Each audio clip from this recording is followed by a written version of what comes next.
So today I'm painting the compressor housings of my turbos. One of them is going to get painted hammered copper to match my valve cover and the accents in my engine bay and the accents on the outside of the car. The other one's going to get painted red to match the accents and everything on my car. I'll figure out which one I like the most and go from there. The HX35 I'm going to do red at this point, and the WH1C I'm going to do hammered copper just because I like the hammered copper. So we'll see how it turns out, but I'm going to get to painting these guys, and we will go from there. It's hard to actually get a good look at it without it being in the light, but this looks really good. I like this hammered copper. I've always liked it really good. I think this is going to look really nice once it's on the car and dry. I love that hammered look to it. But yeah, she's almost done.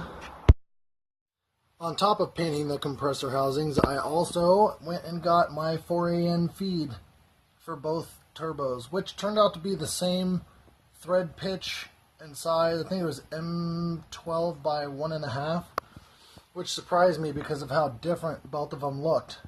But they ended up being the exact same.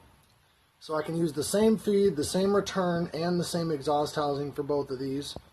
Same compressor wheel, same turbine. Only thing that's different is the HX35 has a snap ring housing and an anti-surge ring on the inside, whereas the H1C has the same vanes and everything, but it doesn't have the anti-surge, and it's got a V-band compressor housing. So that's cool to have two good turbos. The HX35 was rebuilt, the H1C was not, but it had no signs of leakage and has the same amount of play as a fresh rebuilt HX35. No in and out on either one of them, so I think they will both work. And you never know, if the turbo ends up being good and I have no problems with it, maybe I'll throw the HX35 on the 626, since the probe I'm going to put the WH1C on, since I've already got it put together and it's the used turbo. So I'd rather blow up the used turbo, figuring out oiling and with any mistakes, maybe get a boost leak and overspin the turbo.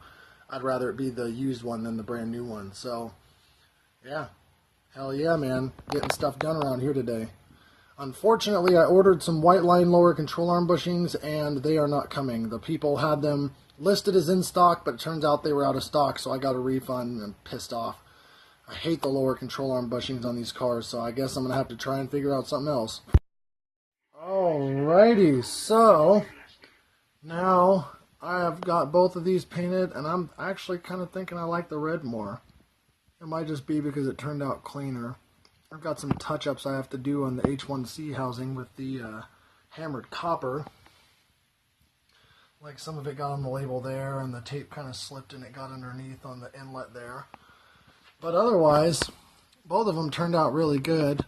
That's the WH1C 8-blade 56mm. That is the HX35 8-blade 56mm.